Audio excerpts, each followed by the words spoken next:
Sensation, le MAG. Bonjour à tous, bienvenue sur Sensation en association avec TV78. En 2024, Saint-Quentin en Yvelines accueillera certaines épreuves des Jeux Olympiques et Paralympiques. À quelques mois de l'événement, comment les élus appréhendent l'augmentation de l'affluence sur le territoire? Sommes-nous prêts pour l'événement? Pour en parler avec nous, je suis aujourd'hui avec Jean-Michel Fourgouze. Vous êtes le président de Saint-Quentin en Yvelines. Bonjour. Bonjour. Alors les Jeux Olympiques et Paralympiques débutent le 26 juillet 2024. Vous avez procédé à différents travaux de rénovation ou de construction sur différents sites sportifs de Saint-Quentin en Yvelines. On avait d'ailleurs évoqué tout cela avec Laurent Mazory, le vice-président en charge des JOP 2024. Est-ce que vous estimez que nous sommes prêts pour le début de l'événement ou reste-t-il encore quelques projets à mettre en place? Alors écoutez, à Saint-Quentin, on a l'avantage d'avoir... on avait déjà 3 sites olympiques qui étaient déjà construits, expérimentés, qui ont eu les plus gros événements du monde, dont la Ryder Cup, dont les Coupes du Monde de vélo au Vélodrome. Enfin, donc il en manquait un. Donc ça a été la colline d'Elancourt qui a été transformée en piste olympique. Il y a un premier test qui a été passé avec une course internationale, alors que la France avait déjà brillamment. Donc ça nous donne beaucoup d'optimisme pour les médailles d'or éventuellement. Donc voilà, ces 4 sites, ils sont prêts. C'est pas parce que la majorité est déjà validée, expérimentée. Voilà. Donc c'est deuxièmement. Après, c'est les problèmes de transport. Bon, bien sûr que c'est toujours difficile de recevoir tout d'un coup 350 000 personnes dans les premières évaluations. Bon, mais je dirais que les transports en commun fonctionnent, que ce soit par train, par voiture aussi. Il y a des ouvertures. Il y a bien sûr tout un renforcement des déplacements en vélo, en vélo normal, en vélo électrique, en trottinette. Je dirais qu'il y a... Je vous rappelle qu'il y a 450 km de pistes cyclables à Saint-Quentin-en-Yvelines, et on va vers 600 d'ailleurs, ce qui est hors norme pour une agglomération. Donc, forte culture du vélo. Alors, on a en même temps une cinquième compétition qui est le vélo sur route. Donc, qui traverse tout Saint-Quentin-en-Yvelines. Donc, en fait, il y a quasiment 5 événements. Donc tout ça, pour l'instant, comme est à peu près maîtrisé, maintenant, on n'a pas l'habitude la France n'a jamais, notre génération n'a jamais organisé les Jeux Olympiques. Bien sûr que c'est le plus gros événement, c'est planétaire. Donc vous dire qu'on maîtrise tout à 100%, non. Mais c'est plus peut-être sur Paris où les choses sont peut-être un peu plus compliquées. Donc voilà ce que je peux vous dire pour Saint-Quentin. On n'est pas hyper inquiet, mais on est un peu inquiet quand même. Justement, Paris, l'organisation paraît presque chaotique au niveau des transports, mais également au niveau des infrastructures. La plupart ne sont de toute façon à l'heure actuelle pas encore prêtes. À Saint-Quentin-en-Yvelines, il y a l'idée justement pas de redresser la barre par rapport à Paris, pas du tout, parce que c'est la France entière qui va être vue, mais de montrer que finalement Saint-Quentin-en-Yvelines, c'est une terre d'innovation, mais également une terre de sport. Bah écoutez, vous avez d'abord un nombre d'équipements sportifs à Saint-Quentin qui est hors norme. En plus, vous avez 4 sites olympiques, ce qui est quand même assez extraordinaire. Bon. Donc, on est quand même expérimenté. La Ryder Cup était aussi un entraînement pour nous assez important. On avait la trouille, d'ailleurs, on voyait le poids de cet événement. Bon, ça s'est très bien passé, même les organisateurs de Ryder Cup ont dit, il faut le refaire à Saint-Quentin parce qu'au moins là-bas, ça s'est bien passé, ils sont pros, etc. Bon, on est très flattés de ça, mais donc j'espère qu'on dira ça, après les JO, mais on n'est pas hyper inquiet, en tout cas pour Saint-Quentin. Les JOP, ce sont également des bénévoles. Vous avez souhaité que des bénévoles yvelinois et surtout saint-quentinois participent à cet événement qui se passe donc sur le territoire. Pourquoi ce choix? Pourquoi faire participer des bénévoles saint-quentinois?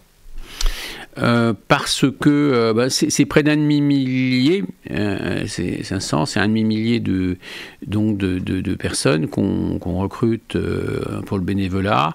Alors on les forme, bien sûr, parce qu'il faut accueillir, il faut encadrer, il faut dédramatiser un petit mouvement, de panique qu'il peut y avoir, donc on leur donne quand même une formation complémentaire, mais je veux dire, ça fait partie des règles du jeu, de ceux qui savent organiser des événements internationaux, ce qui est notre cas.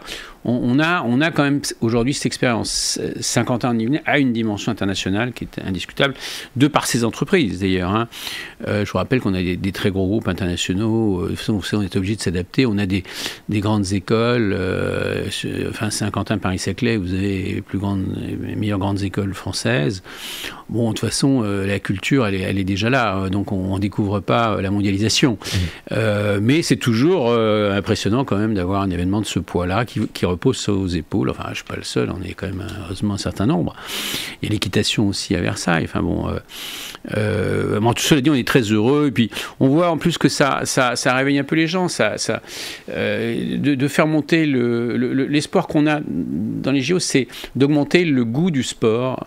Parce que le sport, c'est des valeurs. C'est des valeurs de respect de votre concurrent, du juge-arbitre, de l'arbitre, c'est plein de choses. C'est en fait une méthode, c'est le sens de l'effort durable. Hein, c'est parce qu'un petit effort, vous n'allez pas gagner les grandes compétitions mondiales. Hein. Donc il faut, c'est un état d'esprit qui correspond bien à Saint-Quentin parce que c'est très entrepreneurial. Saint-Quentin, il y a 17 000 entreprises très brillantes, en plus, bon, avec des compétences de haute valeur ajoutée. Voilà. Mais tous ces gens-là, ils réussissent parce qu'ils ont une méthode pour réussir. C'est une méthode de réussir. Vous n'êtes pas ni plus intelligent ni moins intelligent. C'est une méthode qu'on vous explique, que vous avez la chance de rencontrer des gens qui vous la donnent et elle est très proche du sport. Donc ça se marie très bien ensemble, esprit entrepreneurial et esprit sportif de compétition. Et alors justement, pour valoriser le sport, vous créez des événements. Alors vous en avez organisé l'été dernier, justement, autour des Jeux Olympiques et Paralympiques. Vous allez en recréer avant justement cet événement. Pourquoi faire finalement de ces Jeux Olympiques et Paralympiques 2024 également un événement presque culturel et parfois tourné vers la jeunesse ? Parce que nos jeunes sont très demandeurs, on le voit bien, il y a quand même il y a un petit malaise quand même dans notre pays ou dans les sociétés occidentales, je sais pas. Et en fait, c'est l'occasion de remettre le sens des valeurs, mais les valeurs qui font gagner, quoi. Faut arrêter de laisser croire n'importe quoi à nos jeunes qui s'emballent pour une grande cause qui tient pas la route, faut le dire. Bon voilà, il faut leur redire ce qui est bien, ce qui est mal, ce qui est vrai, ce qui est faux. Et le sport, c'est un merveilleux vecteur on triche pas au sport. Hein. Pour gagner, que vous soyez riche ou pauvre, vous êtes sur la même ligne de départ. Hein, je veux dire. Hein. Donc c'est bien de remettre de la vérité dans la réussite. Parce que quand vous jouez, quand vous mentez, quand vous trichez, votre réussite, elle n'est pas durable, elle ne peut pas être reproduite en plus. Bon, non, c'est très sain. Les Jeux Olympiques, c'est quelque chose de très sain et qui s'harmonise très bien avec Saint-Quentin-en-Yvelines, ou avec la France en général. La France est quand même un pays compétitif, même si elle a ses handicaps quelquefois. Ça reste quand même, je ne sais pas, la 6e ou la 7e puissance mondiale selon les critères. Bon, c'est pas rien quand même, sur près de 200 pays. Voilà. Donc, et puis c'est normal que quand vous voulez être un pays qui compte, bon, bah oui, il faut être bon en économie, il faut être bon en sport, il faut être aussi avoir une image sociale aussi, de pas, il y a des règles quand même en France, peut-être un peu lourdes quelquefois d'ailleurs, mais bon, voilà, c'est quand même un pays qui n'importe quel pays ne peut pas, si vous voulez être dans la cour des grands, il y a des règles pour être grand, pour être fort. Pour être compétitif, voilà. Et tous les pays n'ont pas. Et les pays qui ont réussi sont là aussi pour apprendre aux autres, pour bien sûr. Hein, alors, ça va de soi. Au-delà des JOP 2024, donc qui vont se faire justement donc pour cette année 2024, vous avez évoqué la Ryder Cup qui voudrait probablement revenir à Saint-Quentin-en-Yvelines.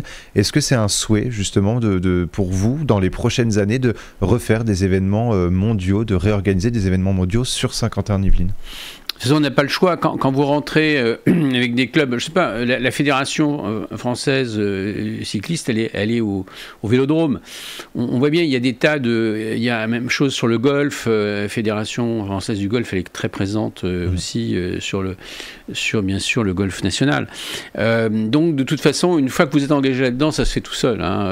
Bien sûr, les événements, on vient voir d'abord ceux qui ont des équipements, ceux qui ont déjà l'expérience de l'organisation. Bon, donc Saint-Quentin rentre dans ce club, il était déjà rentré. On y rentre encore un peu plus, bien sûr, avec les JO. On suivra tout ça de près. Merci beaucoup Jean-Michel Fourgousse d'avoir été avec nous sur Sensation. Pour plus d'informations, on peut se rendre sur le site saint-quentin-en-yveline.fr. Et pour revoir ou réécouter cette émission, rendez-vous sur notre site et notre application Radio Sensation.